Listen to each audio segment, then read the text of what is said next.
ಕಳೆದ ಮಳೆಗಾಲದಲ್ಲಿ ಮಳೆ ಪ್ರಮಾಣ ಕಡಿಮೆ ಆಗಿದ್ದಕ್ಕೆ ಮಂಕಾಗಿದ್ದ ಭದ್ರಾ ನದಿಗೆ ಈ ಮಳೆಗಾಲದಲ್ಲಿ ಬಿಡುವೆ ಇಲ್ಲದಷ್ಟು ಕೆಲಸ. ನದಿಯ ಒಡಲಿನ ಕಲ್ಲುಗಳೆಲ್ಲ ಸವೆದು ಹೋಗುವಷ್ಟು ವೇಗದ ಹರಿವಿನ ಹೊಣೆಗಾರಿಕೆ.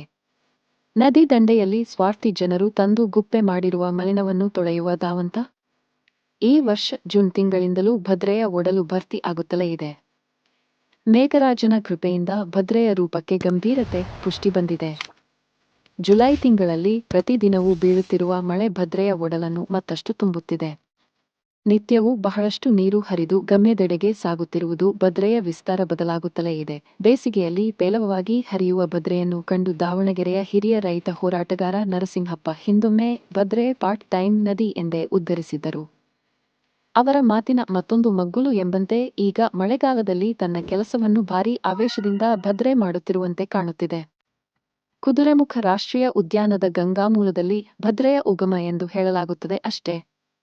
ಆದರೆ ನಿಗೂಢ ಪ್ರದೇಶಗಳಲ್ಲಿ ಕಾನನದ ಅಂಚಿನಿಂದ ಹರಿದು ಬರುವ ಭದ್ರೆಯ 10 ಉಪನದಿಗಳ ಉಗಮ ಬಲ್ಲವರೇ ಇಲ್ಲ. ನೂರಾರು ಸಣ್ಣ ಹಳ್ಳಗಳನ್ನು ಕ್ರೋಢೀಕರಿಸಿಕೊಂಡು 25 ಕಿಲೋಮೀಟರ್ ದೂರದ ಕಳಸ ತಲುಪುವ ವೇಳೆಗೆ ಬೃಹದಾಕಾರದ ನದಿಯಾಗಿ ಭದ್ರೆಯಲ್ಲಿ ಆಗುವ ಮಾರ್ಪಾಟು ಅಚ್ಚರಿ ಮೂಡಿಸುತ್ತದೆ. ಅದರಲ್ಲೂ ಸುರಿಮಳೆಯ ದಿನಗಳಲ್ಲಿ ಆಕೆಯ ವಿಸ್ತಾರ, ರಭಸ ಮತ್ತು ಕೆಂಬಣ್ಣದ ನೀರು ರೌದ್ರಭಾವ ಮತ್ತು ಭಯ ಮೂಡಿಸುತ್ತವೆ.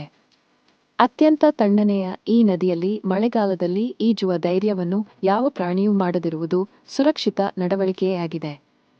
ಭದ್ರೆಯ ಎಲ್ಲ ನೀರು ಹರಿದು ಹೋಗಿ ಡ್ಯಾಂ ಸೇರುತ್ತೆ. ನಮಗೆ ಯಾವ ಲಾಭವೂ ಇಲ್ಲ ಎಂದು ಸ್ಥಳೀಯರು ಆಗಾಗ್ಗೆ ಸಿನಿಕತೆಯಿಂದ ಉದ್ಗರಿಸುತ್ತಲೇ ಇರುತ್ತಾರೆ. ಆದರೆ ಜಲವಿದ್ಯುತ್ ರೂಪದಲ್ಲಿ ಮತ್ತು ಭದ್ರಾ ಅಣೆಕಟ್ಟಿನ ಆಸರೆಯಲ್ಲಿ ಬೆಳೆಯುವ ಆಹಾರ ಧಾನ್ಯಗಳ ರೂಪದಲ್ಲಿ ನಮಗೆಲ್ಲರಿಗೂ ಸಿಗುವ ಆಹಾರ ಭದ್ರತೆ ಭದ್ರೆಯ ಶಾಶ್ವತ ಕೊಡುಗೆ ಎಂಬುದನ್ನು ಮರೆತು ಬಿಡುತ್ತೇವೆ. ಮಳೆಗಾಲದಲ್ಲಿ ಮಳೆ ಹೆಚ್ಚಿದಷ್ಟು ಬೇಸಿಗೆಯಲ್ಲಿ ಭದ್ರೆಯ ಹರಿವು ಹೆಚ್ಚಾಗಿಯೇ ಇರುತ್ತದೆ ಎಂಬುದು ಕಳಸದ ಎಲ್ಲ ಅನುಭವಿಗಳಿಗೂ ತಿಳಿದ ರಹಸ್ಯವೇ ಆಗಿದೆ. ಈ ಹಿನ್ನೆಲೆಯಲ್ಲಿ ಸುರಿಮಳೆಗೆ ಶಪಿಸುವ ಒಂದು ವರ್ಗ ಇದ್ದರೂ ಅದನ್ನು ಸ್ವಾಗತಿಸುವ ಮತ್ತೊಂದು ವರ್ಗವೂ ಇದೆ ಎಂಬುದನ್ನು ನಾವು ನೆನಪಿಸಿಕೊಳ್ಳಬೇಕಾಗುತ್ತದೆ. ಅಚ್ಚರಿ ಎಂದರೆ ಕಳಸ ತಾಲ್ಲೂಕಿನ ಜೀವನದಿಯಾದ ಭದ್ರೆಯ ಬಗ್ಗೆ ಸ್ಥಳೀಯರಲ್ಲಿ ದೈವಿಭಾವನೆ ಇಲ್ಲ.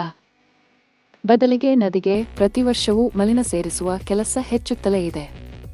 ಇದಕ್ಕೆ ವ್ಯತಿರಿಕ್ತವಾಗಿ ಭದ್ರಾ ಅಣೆಕಟ್ಟಿನ ನೀರು ಬಳಕೆದಾರರು ಪ್ರತಿ ಮಳೆಗಾಲದಲ್ಲಿ ಇಲ್ಲಿಗೆ ಬಂದು ಭದ್ರೆಗೆ ಪೂಜೆ ಸಲ್ಲಿಸುವುದನ್ನು ಮಾತ್ರ ಮರೆಯುವುದಿಲ್ಲ.